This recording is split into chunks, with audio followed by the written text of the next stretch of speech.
m'appelle Andrew Aliakoub, j'ai 21 ans, j'habite Villeurbanne.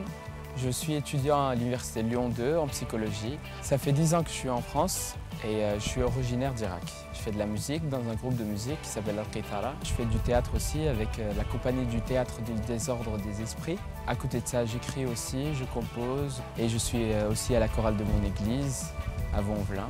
Je me passionne du coup aussi pour les autres et ça rentre dans mon choix d'avoir pris la psychologie puisque j'aime encourager les autres et les aider à s'ouvrir, à se sentir mieux. Et mon rêve principal, c'est de faire sourire, encourager les autres et à dire que c'est possible.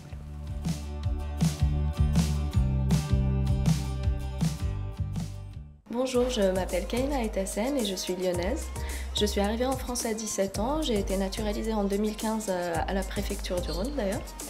Et en 2016, j'ai décidé de créer ITIS sur le territoire lyonnais parce qu'il me semblait très pertinent de créer ici une entreprise en lien avec la gastronomie. ITIS est une plateforme un peu sur le même modèle qu'Airbnb qui permet d'aller manger chez l'habitant lorsqu'on est en déplacement.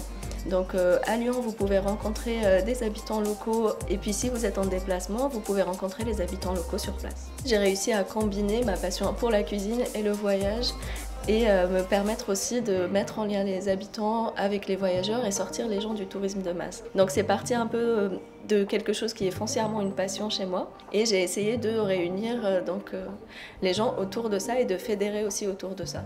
Et je pense que être passionné par ce qu'on fait est très important quand on monte une entreprise quelle qu'elle soit.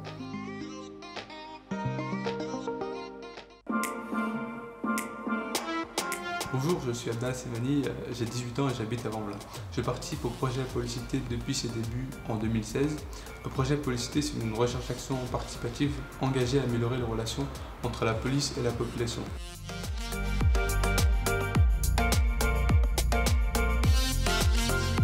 Nous avons ensuite pu mener des actions concrètes en créant un lien nouveau entre les citoyens et les policiers, comme par exemple l'organisation de soirées débats entre des jeunes vaudais et des policiers travaillant sur la ville de Vaux-en-Velin, ou même l'écriture d'une bande dessinée qui revient sur le projet Policité et qui est un outil de transformation des représentations, que ce soit chez les jeunes ou même chez les policiers.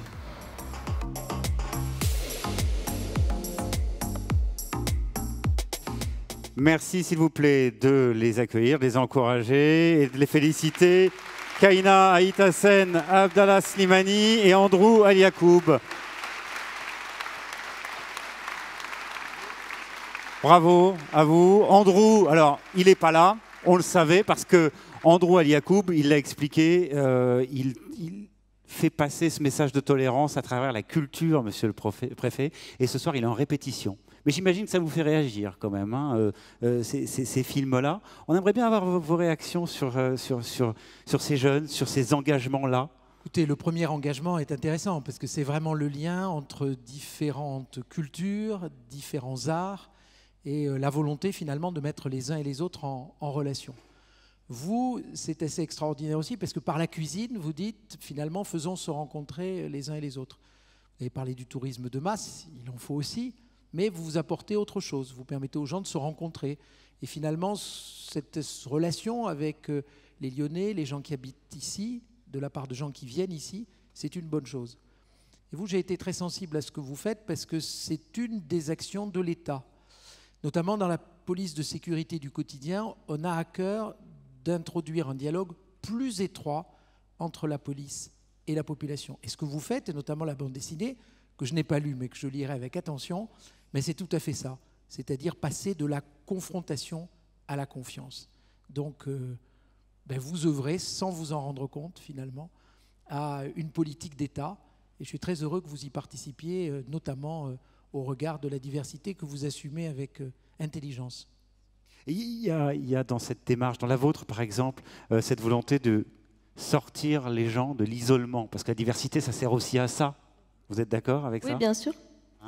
Et aussi dans notre démarche en créant ITIS, il s'agissait de valoriser les savoir-faire locaux pour que le tourisme de masse, que je ne disais pas de façon péjorative, mais c'est aussi aller à la rencontre de la création locale, des capacités, des connaissances.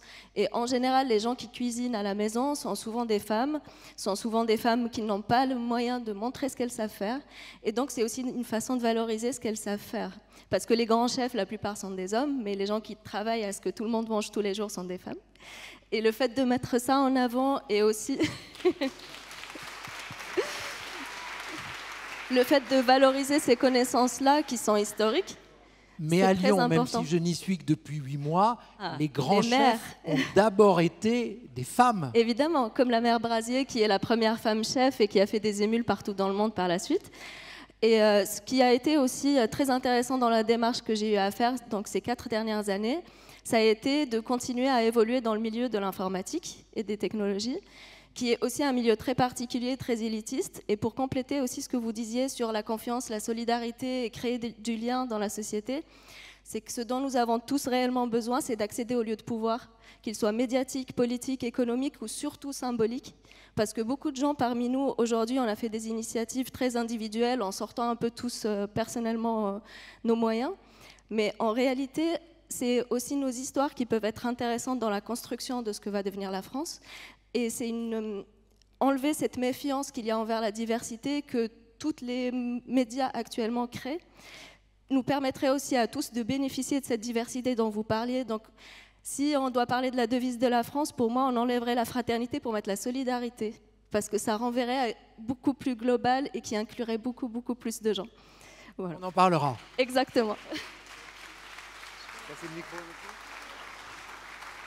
Abdellah Slimani, on a vu dans le film, vous êtes très impliqué dans cette action Policité. Qu'est-ce qui a déclenché cette envie ? Tout d'abord, c'est avec quelques camarades, nous avons été engagés auprès de citoyens vedets en créant des entretiens.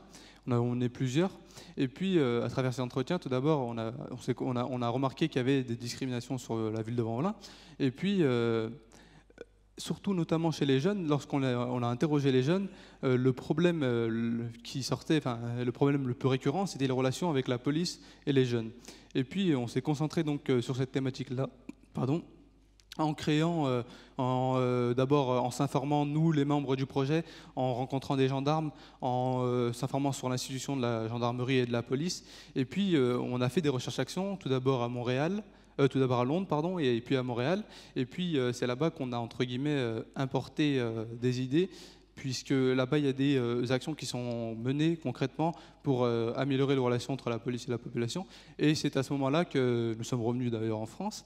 Et nous avons organisé la première conférence citoyenne de consensus, où nous avons fait émerger 12 propositions afin d'améliorer les relations entre la police et la population. Nous avons d'ailleurs envoyé au ministère de l'Intérieur. Et puis, après cela, on a organisé des actions concrètes sur le terrain, sur Vaux-en-Velin notamment, en organisant des soirées débats entre des jeunes vaudais et des policiers travaillant sur la ville de Vaux-en-Velin, où là, j'ai trouvé réellement un réel impact, puisque lorsque les jeunes entraient, et même les policiers, lorsque les jeunes entraient dans ces soirées-là, ils avaient tous des stéréotypes, des préjugés.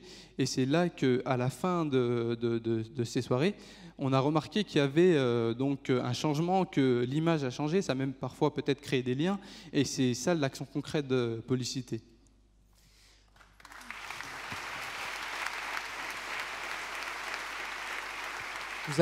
Vous avez parfaitement raison. La méconnaissance crée de la tension. Le fait de ne pas savoir qui est l'autre crée l'affrontement, potentiel ou réel. Et le fait de faire se connaître, se retrouver, discuter, eh bien, fait tomber beaucoup de barrières. Et je pense que c'est un élément extrêmement important. Ce qui ne veut pas dire que la police ne continue pas à faire ce pourquoi elle est faite. Ce qui veut dire simplement qu'on sait, et ça ne vaut pas simplement pour la police, les sapeurs-pompiers, c'est la même chose. Pour éviter que les sapeurs-pompiers n'apparaissent, notamment dans un certain nombre de cités, comme étant des gens qui viennent éventuellement perturber, alors qu'ils viennent souvent sauver, aider, eh bien il faut qu'il y ait, et je l'ai demandé aux sapeurs-pompiers, plus d'actions menées dans les quartiers, dans les collèges, et que police, sapeurs-pompiers, gendarmes soient des acteurs habituels de la vie de la cité, et non pas des acteurs exceptionnels qui viennent simplement pour des moments de crise ou de tension. Et je voudrais rajouter, Monsieur le Préfet, c'est exactement ce que fait Policité en d'ailleurs allant dans les collèges, puisque récemment on est allé dans les collèges de Barbus. D'ailleurs, il y a eu les images qui sont passées sur le film. Et moi, j'ai pas pu être là avant le coup, puisque je préparais mes épreuves du bac. Mais pour cet événement-là, on a eu vraiment aux jeunes qui avaient donc eux aussi des préjugés sur la police. On leur a expliqué ce qu'était vraiment l'institution de la police, leur rôle, et on a changé certains préjugés. Et peut-être même, j'ai entendu les retours dans Policité dès qu'on s'est réunis, il y a certains jeunes collégiens qui veulent maintenant intégrer la police. Et donc, créer ce lien, c'est vraiment quelque chose de très important. Et c'est une très bonne chose parce que la police, à l'image des autres corps, doit refléter la diversité. Doit refléter la diversité. Elle la reflète, mais vraisemblablement encore insuffisamment. Les sapeurs-pompiers, c'est la même chose. Merci. Merci. Bravo une nouvelle fois à tous les deux. Ce qu'il ne vous a pas dit, Abdellah Slimani, c'est qu'il passe le bac en ce moment. Et comme il n'aime pas ne rien faire, eh bien, c'est également l'organisateur sur Vaux-en-Velin de la marche pour le climat. Je vous laisse tous les deux recevoir votre Voilà, trophée recevoir votre trophée des mains du préfet. On vous applaudit une nouvelle fois. Allez-y. Et on vous retrouvera et on fera passer évidemment le 3e trophée à Andrew très très prochainement, dès qu'il aura terminé sa répétition. Monsieur le préfet, à tout à l'heure pour la suite. Merci infiniment. Vous avez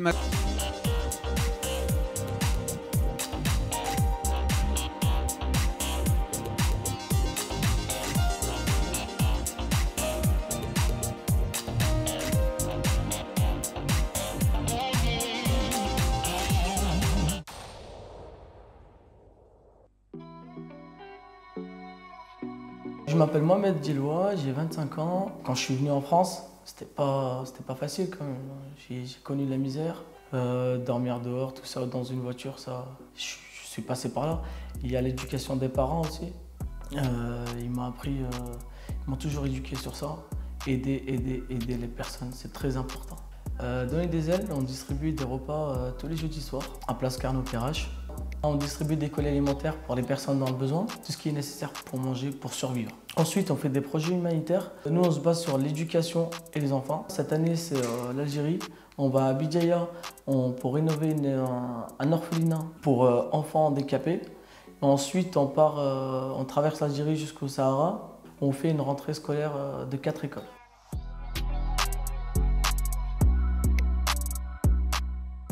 Je m'appelle Fatima Arar, j'ai 28 ans, bientôt 29 ans. Je suis technico-commerciale dans le bâtiment. Sister Challenge, créé par des joueuses de handball et des gens du club de handball et moi-même.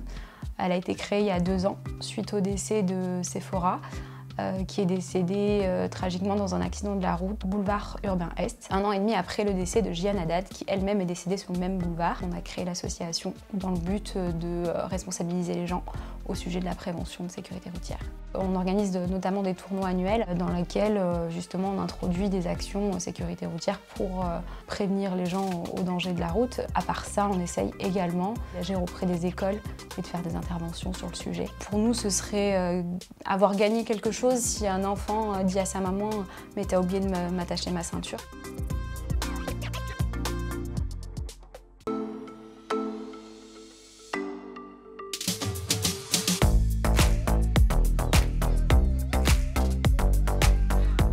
Bonjour, je m'appelle Chris Zombo, j'ai 29 ans, je suis speaker, animateur. J'anime notamment pour Lyon Asvel Féminin, champion de France 2019 de basket, et pour la Spartan Race, le leader mondial des courses à obstacles. J'ai la chance d'avoir un métier passion et j'ai aussi une autre passion, c'est mon skate électrique, mon One Wheel.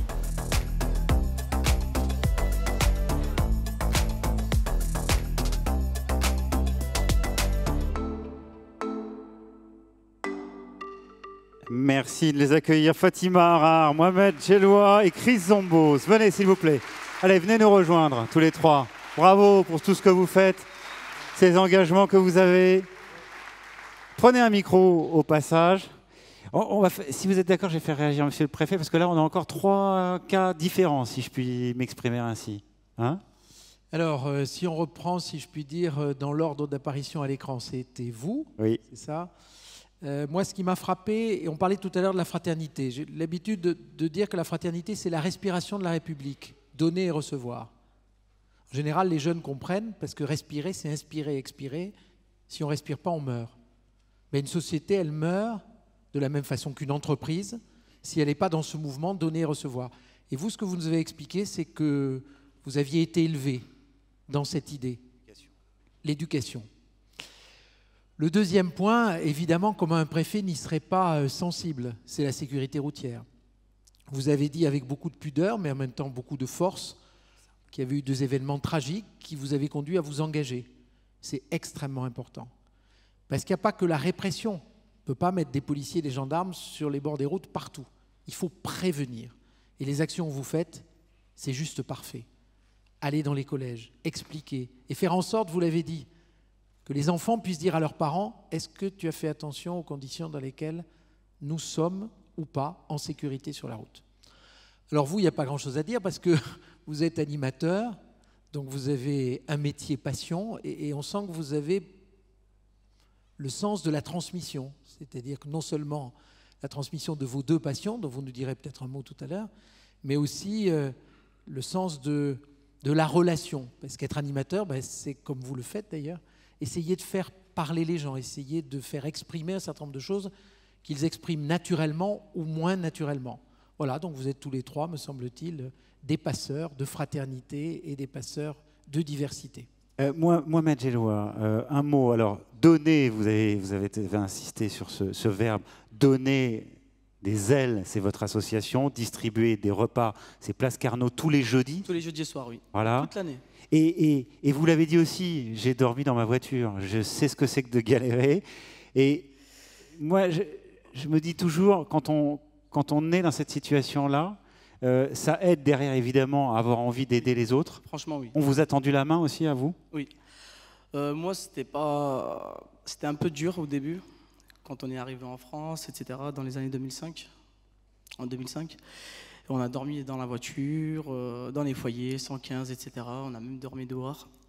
Et c'est ça qui m'a forgé, qui m'a donné l'envie de donner des ailes pour qu'on puisse d'aider au maximum les personnes dans le besoin ou non, parce qu'il y a des personnes qui travaillent, mais qui n'arrivent pas à se nourrir confortablement.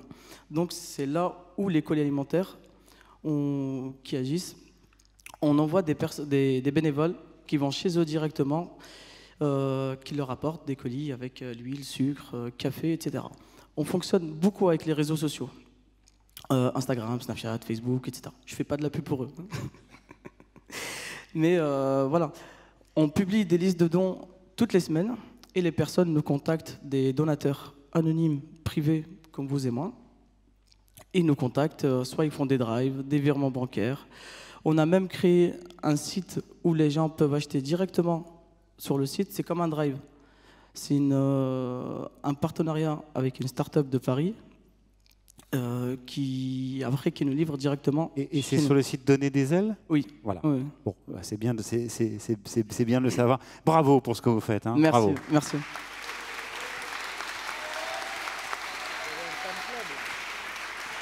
Vous êtes venu avec des copains? Je tiens à remercier Monsieur le Préfet, le Progrès, tous les bénévoles et surtout mes parents qui sont là-bas. Est-ce que je peux finir juste sur 2 mots? L'association ne fait pas que des distributions de repas ou des colis alimentaires. On fait des projets humanitaires aussi à l'étranger. L'année dernière, on a rénové une école pour les orphelins. Cette année, on va partir en Algérie, comme vous l'avez entendu tout à l'heure. Désolé, j'étais un peu malade pour l'interview.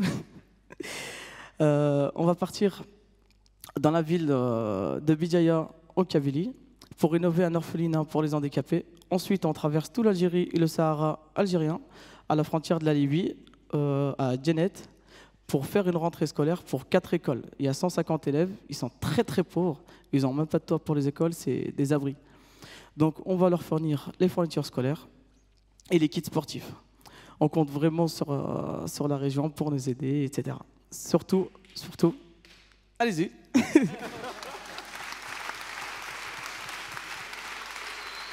Il nous avait dit qu'il était un peu stressé, qu'il n'osait pas trop parler, tout ça. Hein, donc, en fait, tout va bien.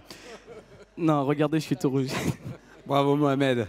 Non, c'est pas facile de... Mais félicitations à vous et à vos parents, parce qu'on avait évidemment parlé d'éducation, et c'est très important. Bravo pour ce que vous avez fait. Chris, peut-être. Et puis, On va parler avec Chris. et on peut le représenter quand même. Oui, Reparler mais de celui t'inquiète qui pas, court. Serge, ça arrive. Vous avez pu le voir, il met une énergie incroyable à la salle Mado Bonnet. D'ailleurs, je ne sais pas si c'est un lien, mais du coup, elles sont championnes de France. Oui, elles sont championnes de France 2019, c'est incroyable. Moi qui ne connaissais pas l'animation du basket il y a à peine un an, c'est juste génial, quoi. Par contre, vous n'êtes pas venu avec votre costume qu'on a pu apercevoir. Non, dans la vie de tous les jours, je suis quelqu'un de plutôt discret, donc je suis assez discret. Alors, vous êtes discret, mais je suis désolé, je vais être obligé de le dire. En fait, vous le connaissez tous. Mais pas forcément comme Chris Zombo. Chris, c'est le Lyonnais qui court plus vite que le métro. Vous avez dû tous vous en rappeler, cette vidéo a fait des milliers, des centaines de milliers de vues. Vous nous racontez quand même pour l'histoire. Le principe, il est simple. Ouais, le principe est simple. Après, il y a prescription. C'était il y a 4 ans, mais oui, en fait, je suis monté dans une rame de métro, donc c'était à Hôtel de Ville, et je suis descendu de la rame, et j'ai couru pour la rattraper à Cordeliers, donc 400 mètres plus loin. Ça représentait 1 minute 30 d'effort, et à l'époque, j'étais entraîné, je faisais du 400 mètres, donc c'était un effort qui me correspondait bien. Là, je serais incapable de le refaire, donc il faudrait aller voir la vidéo. Vous avez quand même battu le métro. Pardon ? Vous avez quand même battu le métro ce jour-là. Ouais, ce jour, c'était chaud. Hein. Je suis arrivé, j'étais exténué et je suis arrivé quand les portes ont sonné, mais ça l'a fait. Et j'ai fait ça comme ça, dans un délire avec des potes, parce que j'avais vu quelqu'un qui l'avait fait à Londres. Et puis je me suis lancé ce défi-là, ça a fonctionné, puis ça a eu un buzz incroyable. Et il a validé son ticket en plus. Ah oui, mon père m'a dit, mais mes collègues m'ont dit qu'ils ont vu la vidéo et t'as pas validé ton ticket. Je dis, mais si papa, j'avais une carte en fait, et du coup j'ai bien passé la carte, t'inquiète pas, j'ai pas fraudé.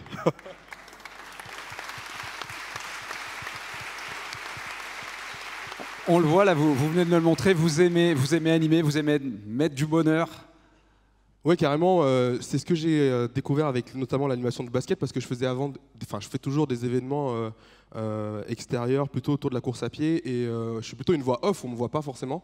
Et là, avec le basket, on me voit, et moi, ce que j'ai envie de faire passer comme message, c'est que peu importe d'où on vient et peu importe la couleur qu'on porte, on peut réussir. Il y a beaucoup de gens qui m'ont dit, mais t'es sûr que tu veux faire ça? T'es sûr que tu peux faire ça? Ben oui, je pense qu'on est tous capables, tout est possible. Et après, oui, j'ai envie de transmettre aux gens.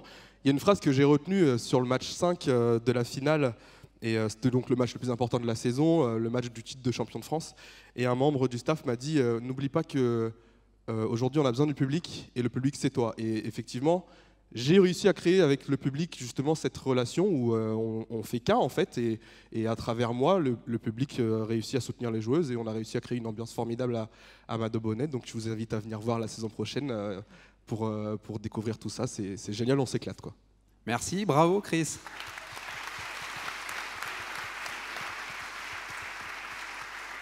Fatima, bonsoir. Bonsoir. Fatima, elle est un peu tendue, mais ça va bien se passer. Ça va bien se passer. Engagée pour la sécurité routière, on l'a dit, après un drame, après des moments voilà, où on réfléchit, on se dit, là, il faut qu'on fasse quelque chose, il faut qu'on y aille. Parce qu'on vit tous des drames.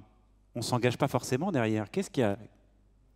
Peut-être le fait que les 2 accidents se sont passés à 1 an et demi d'intervalle, mais sur le même boulevard, donc le boulevard urbain Est à Vaux-en-Velin, boulevard des droits de l'homme. Et de ce fait, les 2 personnes décédées sont 2 personnes qui étaient des joueuses du club de la Sul Vaux-en-Velin, donc coéquipières de handball. Donc les événements ont fait que pour le premier, on s'est dit c'est peut-être la fatalité, c'est un accident. Et puis pour le deuxième, on s'est dit non, il y a quelque chose à faire. On sait que c'est un boulevard qui est dangereux. On sait que 50 km/h avec 2 voies et un terre-plein central qui sépare les 2, c'est compliqué. Enfin, je pense que si vous passez par là, vous allez comprendre que c'est compliqué. Donc voilà. Travailler avec les jeunes, avec les enfants, c'est important parce que vous disiez dans le film, et monsieur le préfet le soulignait, c'est bien quand ils arrivent à dire à leurs parents, moi j'ai des enfants, ils me disent tu vas à une soirée ce soir? Tu rentres comment? Enfin, je veux dire, nous on ne disait pas ça. J'ai 49 ans, on ne disait pas ça, nos parents, ça bouge, ça évolue. Enfin, je veux dire, vous les sentez ces résultats-là? Pour nous, on pense que quand une personne elle est adulte et qu'elle a l'habitude de ne pas mettre sa ceinture, ça va être compliqué. Le travail est beaucoup plus compliqué. Alors qu'avec des enfants, si on leur apprend alors qu'ils sont encore petits, on pense qu'eux peuvent encore agir et pour eux et pour les autres, c'est-à-dire tata qui prend en voiture ou les parents qui prennent en voiture. Attention, tu m'as pas attaché, attention, je suis détachée, enfin, ça passe par des choses comme ça. Et ça aussi, on vous applaudit. L'association s'appelle Sisters Challenge. Bravo à vous. Monsieur le préfet, un mot. En fait, vous faites de la sécurité et de la prévention routière sans le savoir. vous avez découvert vraiment le concept fondamental, c'est-à-dire que la prévention, elle se fait dès le plus jeune âge. On pensait à un moment donné que la prévention se faisait quand on était en capacité de monter sur un véhicule de roues ou même dans une voiture. Ce n'est pas vrai du tout. Il faut commencer tout de suite, dans les plus jeunes classes, parce que les réflexes se font, non seulement avec les parents, mais aussi plus tard, comme usagers de la route et même comme usagers de la rue. Parce qu'on le voit malheureusement à l'heure actuelle, beaucoup d'accidents, beaucoup trop d'accidents, sont liés à des conflits d'usage. Piétons, motos, vélos, trottinettes, téléphone portable, téléphones et autres. Et donc tout ça, c'est une éducation globale qui démarre dès le plus jeune âge et qui s'adresse à la totalité des publics. Il faut en exclure aucun, sinon eh bien, il y a des drames tels que malheureusement ceux que vous avez vécus. Merci, bravo à tous les trois une nouvelle fois. On va vous laisser recevoir vos trophées des mains de monsieur le préfet et prendre une photo avec les deux autres lauréats, puisqu'il en manque un ce soir qui est en répétition, mais à qui on remettra évidemment ce trophée très très rapidement. Bravo. Et n'hésitez pas à les applaudir à nouveau, fois, parce qu'ils le méritent vraiment, vous l'avez vu. de la citoyenneté. Je